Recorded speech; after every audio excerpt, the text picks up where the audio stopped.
Hi, everybody, and welcome back to our show. We're an open book. My name is Chris McMurray.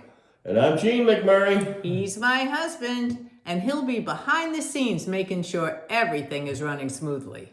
But as always, I'll be telling you what I think every single step of the way. I have no doubt. Every step. Every step, I have no doubt. On this show, we discuss those difficult situations that a lot of families go through, but are often not talked about. Here we will, because like we said, we're an open book. In our relationship, we've dealt with marriage, divorce, remarriage, to each other, addiction, sobriety, losing a business because of injury, and the ultimate sorrow of losing our son, Scott. You know, every time I hear that intro, I said, we didn't really go through all of that stuff, did we? Oh, talk about someone else. Hey, everyone. Welcome back to our show and our story. That's right. From Live, Laugh, Fly, our book. That's right. That's how it all began. Hi, Chris. How are you today? I'm good. It's been a while because we didn't do a show last month. We were busy. Traveling in Italy. That's right. Doing a bit of traveling before we get too old. And when we did the traveling, we realized just how old we are because the airports, delayed flights, luggage transfers, it can be exhausting. I think I slept for a week when we got back. I know. Well, maybe not. It was a great trip, though. What was your favorite part? Definitely hiking in the Italian Alps. It was so beautiful and peaceful, and I just couldn't get enough. Yeah, there's no doubt that that was incredible. But Florence was pretty nice too. Mm-hmm. You know, I really enjoyed the bike ride up in the hills of that beautiful city. I should add though that we were on e-bikes. I don't think I could have pedaled up those hills without some help. No, e-bikes were the way to go on that. And it's such a beautiful country and a beautiful trip. So grateful for that. And now we're back and we're beginning part 2 of our book, Live, Laugh, Fly. Live, Laugh, Fly is available on Amazon. Show us the book. Here we are. But we're going to tell you later on in the show more details on how you can get the book. That's right. So why don't you catch everyone up on where we are? I'd be more than happy to. By the end of the last episode, we had rebuilt our family after an 8-year divorce. Yeah. Both kids were in college. Kim was a senior, and Scott was just starting his first semester of his freshman year. And before we get into the readings, why don't you tell our folks what we have in store for today's show? That's right. Okay. The kids were home for the Christmas break in 2007. And I remember getting ready for church on Christmas Eve and noticing how thin Scott looked. But I rationalized he's not a good eater. And I made a note to myself to fatten him up with his favorite foods before he headed back to school. Then I remember on New Year's Eve hearing Scott complain about a sore neck. Mm-hmm. We gave him some aspirin, and I think I recommended that he stay home. Oh, yeah. You know, stay home on Christmas Eve, New Year's Eve. How'd that recommendation No way. go? Of course, he wanted no part of that, and off he went.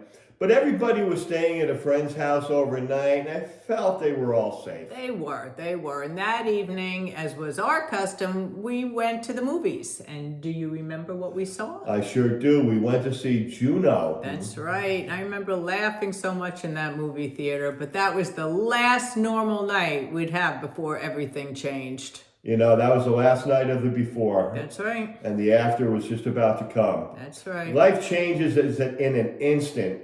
And you never know when that change is coming. Nope. But this is probably a good time to start the first reading. I think we're going to have 2 readings today, so we should get the first one. You ready? I am. Go for it.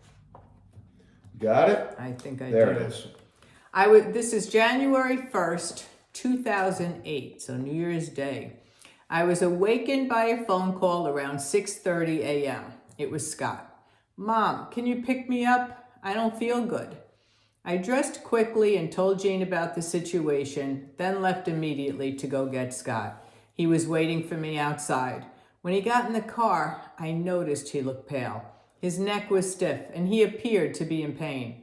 Scott had been pledging a fraternity, so I thought he might have pulled a muscle. Thinking he would refuse, I offered to take him to the emergency room. He agreed without hesitation. Now I knew something was really wrong. As soon as we got to the emergency room, I explained that he was 19, living at school, and complaining of a stiff neck. Immediately, they isolated him, thinking it could be meningitis. I wasn't worried about this because he'd had the vaccination right before the semester began. Scott was insistent about the sharp pain in his neck, so the doctors decided to do an MRI. The results showed trauma to his neck. They asked if he'd been in an accident. The answer was no. They continued with more questions, asking if he felt lightheaded. Scott mentioned that he passed out a couple of weeks before. Well, this was news to me. The doctors then ordered a chest x-ray. When the results came back, they said his lungs were filled with nodules, which could be a type of pneumonia. At this point, Jean and Kim arrived at the hospital. We were all just hanging out with Scott, trying not to worry. The doctors want to admit Scott so they could run a few more tests. They were going to call a doctor from infectious disease. We'll have more answers tomorrow, they said. We got Scott settled in his room and left around 9 p.m., telling him we'd be back first thing in the morning. When I returned to the hospital at 9 a.m., a doctor was already with him. During the night, they performed a CAT scan and discovered a mass in one of his kidneys, so they were scheduling more tests. Getting nervous, I called Jean, and he arrived immediately. We were all trying to stay positive. The doctors said it could be pneumonia, a lung disease, or a malignancy. They were ordering a bone marrow test and a PET scan. We stayed with Scott the entire day, then left again at 9 p.m. I kissed him goodbye and told him I'd be back in the morning. When we got home, we explained the situation to Kim. We refused to believe it was a malignancy. It was probably pneumonia. Would even take a lung disease, just not a malignancy. When I returned to the hospital the next morning, I saw Scott's face was red from crying. He was alone. "Scott, what's wrong?" I asked, entering the room. Scott turned to face me. "They said I have cancer, Mom," he cried. "Where is your God now? Where is your God?" I was taken back by this question. I had a split second to answer, and I knew this was an important moment. I had to choose my words carefully because the way I responded could crush Scott's faith, and that I wouldn't do. So I walked over to him, hugged him tightly, and said, "He's right next to you, bud. He's right next to you." Then we both sobbed. Until pathology arrived with the diagnosis, we didn't know what type of cancer Scott had. All we knew was that it was very aggressive. His lungs, lymph nodes, kidney, blood, and skeletal system were all affected. One doctor said we should hope for advanced lymphoma because this cancer is treatable with a very high cure rate. We asked for Scott to be released. We just wanted him home. By now, our family, church, and friends knew what was happening. Some people called, others stopped by. We were appreciative of all their concern. Whatever this was, I knew we weren't alone. As Scott lay on the couch, he began to shiver. Noticing this, I put a blanket over him and asked him why he didn't ask me for one. He said he didn't want to bother me. "Scott, taking care of you is an honor. Whatever you need, please tell me." That night, he said his back was sore and he wanted to sleep in bed with me. He was 19 years old and hadn't slept in my bed since he was a little boy, but we both needed comfort. So I moved over and he climbed in next to me. I began to rub his back. As I did, I prayed, "Oh, dear God, please, when I wake up, please let it be me who's sick, not my son, not Scott. Please let it be me." We soon fell asleep. When I awakened, at first I was disoriented. Then I looked next to me and I saw Scott. Then I remembered and tears filled my eyes. It's not me. You know, getting ready to tape this show, we've probably read that section 5 or 6 times now. Probably, Yeah. maybe even more. And it still gets to you every time. Yeah, it does, because it's always there. It's just below the surface, And but all it takes is just like a memory, a song, a smell, a reading to bring it all back. And it's been 15 years since those events took place. And it's still right there. Absolutely. It's always going to be that way, though. Now, you read about showing up at the hospital, and Scott was in tears. I guess the doctors had told him that he had some form of cancer. They did, and I'm still upset about that because I was in the hospital from 9 a.m. till 9 p.m. And they could have waited till I arrived to deliver that news. I know, but the fact was that Scott was 18 years old at the time. He was 19. He was 19. He was over 18 is what I meant to say. And that's the magic number. He was considered an adult. It was his news and they gave it to him. Yeah, but it's ridiculous because at 19 years old, yes, he's legally an adult, but he's still a kid in a lot of ways. I mean, my God, he didn't even tie his shoes sometimes. Well, he tied his shoes, but not really. Not all the time. Not all the time. But I agree, the doctors could have waited, and so began our new life, though. That's right. And although we knew we were dealing with cancer, we didn't yet know what type. No, we didn't. So the referral oncologist, their preliminary assessment, they ruled out the advanced lymphoma based on reading slides and scans. Now, her guess was a Ewing sarcoma, which had a very low survival rate. But we were still waiting for a definitive report from pathology. Who ever thought that we would be hoping for a diagnosis of lymphoma? Because we actually were. But sadly, it wasn't lymphoma, and the news that we just got worse and worse every turn. It did. And I remember Scott asking the oncologist if he was dying. Yeah, I remember that too. She answered, very few people survived this disease. And at that point, you just couldn't take it anymore, and you walked out of the room because the gravity of the situation just seemed to hit you right between the eyes. It did. I felt shock and numb. I was dizzy, and I had to find a spot to compose myself. So I walked into the hallway, I found a corner, and I just cried. You know, it took us a couple minutes to find you. I know. You know, but we finally did. Then we left the doctor's office and headed home. And the ride home was very tense, and we were all processing what we had just experienced. Yeah. But then one of us broke the ice. And of course, it was Scott, who simply said, that was fun. You know, but that little remark just kind of gave us all permission to talk about what just happened. Yep. And now we needed a plan. So when we got home, we called our good friend Beverly from our church. She is a prominent radiologist at Montefiore Medical Center in the Bronx. But more importantly, she's someone whose opinion we trusted completely. Absolutely. And she told us that a team of doctors had come from Memorial Sloan Kettering Center to run the pediatric oncology unit at the Children's Hospital at Montefiore. And that really seemed like a good fit, especially since Beverly would be there every day and keep an eye on things. That's right. And she was such a comfort. The world of hospitals and cancer is so overwhelming. I don't know what we would have done without her advice and her gentle presence. We met with a team of doctors the next day, headed up by Dr. Richard Gorlick.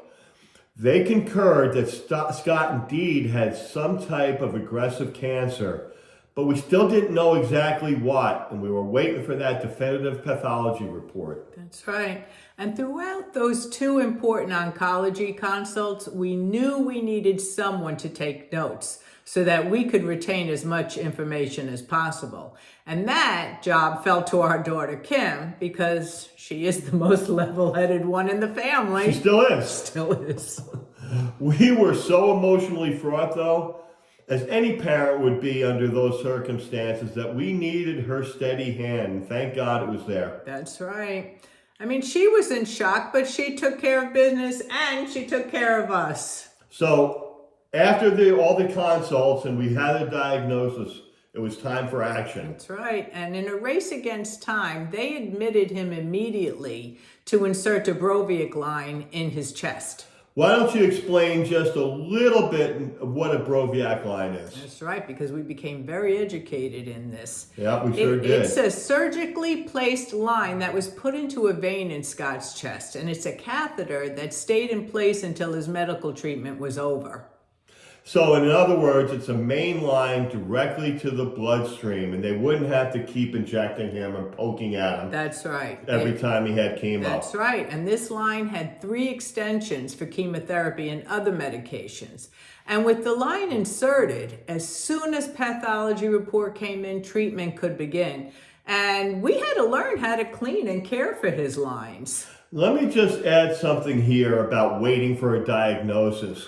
It is one of the most difficult times when dealing with a serious illness. Yeah. My thoughts would range from the most terrible outcome to the best, and everything would be okay. But the hours while waiting for that diagnosis just dragged and dragged and dragged. It is really difficult to keep a calm demeanor. It really is. And we all went through those thoughts, but we also had to focus on Scott's state of mind. Because not only did he have to withdraw from his first year of college on a medical leave, but he was facing a life-challenging illness. And all of his friends were in college, and now not only is he home with us, but he's dependent on us. And he's in shock, but he is pretty angry too. A couple of days after our initial consult with Dr. Gorelick, his team finally had a diagnosis, and this is what it was called: desmoplastic small round cell tumor. When I heard the name of this cancer, I was so confused, like, what? What is this? Well, it turns out that DSRCT is a very, very rare pediatric cancer that at that time, it affected about 50 kids a year in the United States and a couple of hundred worldwide.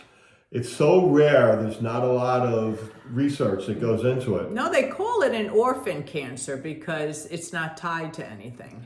What this particular disease affects both boys and girls, it is most common in males 14 to 22. Mm-hmm. It is a DNA-based disease. One molecule from one strand of DNA hops to another strand. But once it starts, it's a wildfire that spreads quickly in every single direction. That's right. It's kind of like a time bomb just went off because there was no external factors that caused Scott's disease, and it was just a quirk in his DNA. But the prognosis was very poor. We were told 2-year survival was optimistic, and the 2 years begin at diagnosis. The treatment would be brutal, and we prayed for a full recovery, of course, but the odds were against. It was just so surreal. How could this all be happening? I remember one morning waking up and staring at the ceiling. Everyone else was still asleep. And for a split second, I just wondered, how was I going to hold it all together again today? Then I would think about my son lying in the bed across the hall and wonder, what must he be thinking? That got my head straight and made him priority number 1, which he always was. I know. It was so hard and painful in every way. And after the diagnosis, especially learning that it was a DNA-based, I reflected a lot on Scott's childhood. And that goes to our second reading, which we're going to do right now. And Chris, why don't you get to that? Absolutely.